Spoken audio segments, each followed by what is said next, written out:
Family. I'm sure many of you have noticed how the world continues to talk about African movement like it's suspicious activity. Like an African traveler isn't going to a conference, they're a risk. They're not visiting family, they're a compliance issue.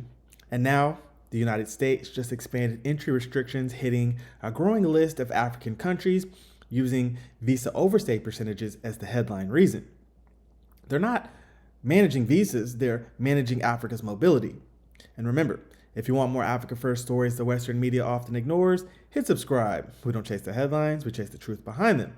And by the end of this video, you should understand who is fully banned versus partially restricted, the overstay rates being cited, and what this means for African travelers, and the real power game behind overstay compliance. Because this isn't just paperwork, this is policy as a border wall. Well, in a sweeping move, President Trump has signed a proclamation widening the U.S. travel ban to 39 countries, citing national security, and it comes after an Afghan immigrant was charged in the shooting of 2 National Guard troops last month. For insight on policy changes and the impact for certain foreigners is Miriam Masumi Dowd, principal attorney at Johnson and Masumi. Thank you so much for joining us, Miriam, this morning. Thank you. Good morning. All right, so Miriam, this targets people traveling into the country and people that are already here. Can you break that down for us? Yes, the expanded travel ban essentially prohibits immigration from people from additional countries, which include Burkina Faso, Syria, South Sudan, Mali, Niger, and also individuals who are from Palestinian territories who hold Palestinian Authority travel documents. So they can no longer come to the United States on immigrant visas or non-immigrant visas. And what this travel ban has also done is it has taken away the ability of U.S. citizens to petition for their family members to come from these countries. This is a significant development with this particular travel ban. The first travel ban that Trump instituted allowed for U.S. citizens to still bring in their family members for green card cases, but this is no longer permitted with this new travel ban, which is set to go into effect on January 1st, 2026. All right, so on December 16th, 2025, the White House issued a proclamation expanding U.S. entry restrictions effective January 1st, 2026. So here's the key. The U.S. divided countries into 2 buckets: a full suspension or full ban, no entry for immigrants and non-immigrants, with newly added African countries, including Burkina Faso, Niger, Sierra Leone, South Sudan, and Mali. Right? So Burkina Faso's overstay rate is for B1, B2 visas is purported to be 9% for Niger, 13% for Sierra Leone, 16% South Sudan, 7%, and we don't have the percentages for Mali. So let me do this Western commentator voice real quick because, this is simply an administrative adjustment issue is really not the case here. Colonialism was once described as administration. So let's get that out the way. There's a partial suspension as well, which is targeting visa type. So the proclamation also added partial restrictions, specifically limiting entry for immigrants and for non-immigrants on B1, B2, or tourism visa, and often FMJ student exchange categories, right? So the newly listed African countries include Angola, Benin, Cote d'Ivoire, Gabon, the Gambia, Malawi, Mauritania, Nigeria, Senegal, Tanzania, Zambia, and Zimbabwe. Wow. Okay. A lot of numbers that we're going to go through here, but it's key details. So Angola, their B1, B2 visas are overstay rates are at 14%, student visas 21%, Benin 12% and 36%, Cote d'Ivoire 8% and 19%, Gabon 13% and 17%, the Gambia 12% and 38%, Malawi 22% and 31%, Mauritania 9%. And we don't have the information for student visas. Nigeria, B1, B2 is 5%. Student visas is 12%. Senegal, 4% and 13%.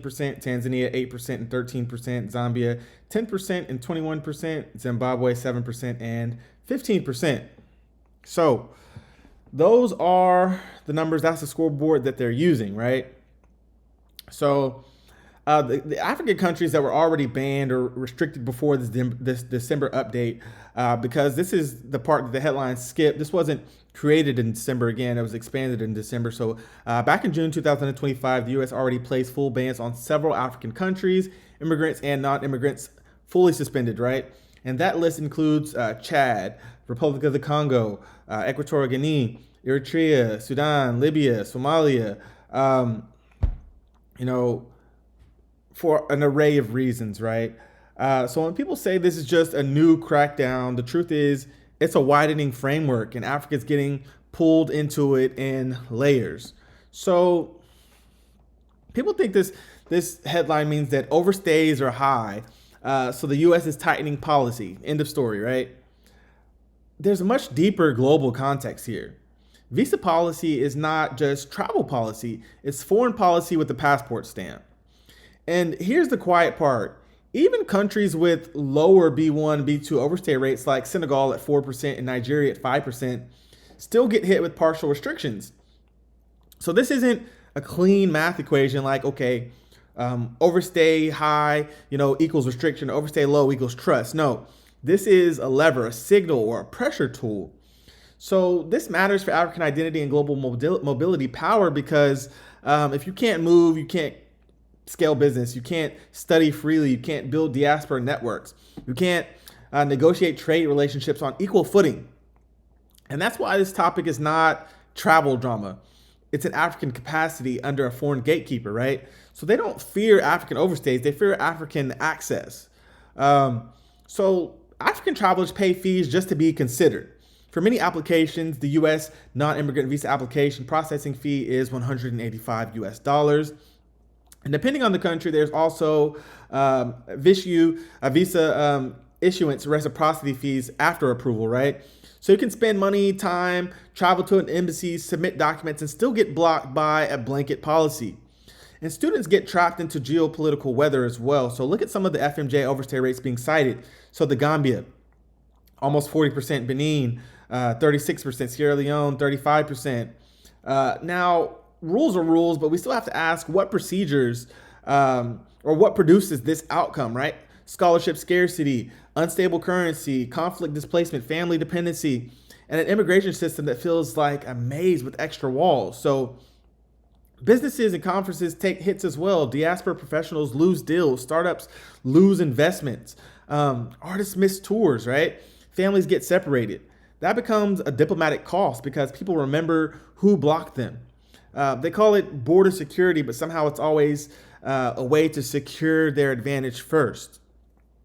So expect three developments. So more compliance metrics, more overstay data, more documentation demands, more gatekeeping language, right? More African counter strategy. Africa won't stay in the waiting room. Stronger passports through institutions, deeper intra-African trade routes and regional mobility agreements, as well as economic gravity that flips leverage are on the rise. So diaspora pressure and policy negotiation is a must. Diaspora communities have to push back politically. So in next episodes, we can really get into the crux of it and map out the real global passport hierarchy and how Africa can flip it using regional power, investment, and reciprocity. So one emotional truth here is when mobility is restricted, it's not just trips that gets canceled, it's futures. So that's your African insight for today. Please don't forget to like, comment, and subscribe because I'm Mr. Empower TV. We don't chase the headlines, we chase the truth behind them. This is Mr. Empower, and I'll see you in the next video. Peace.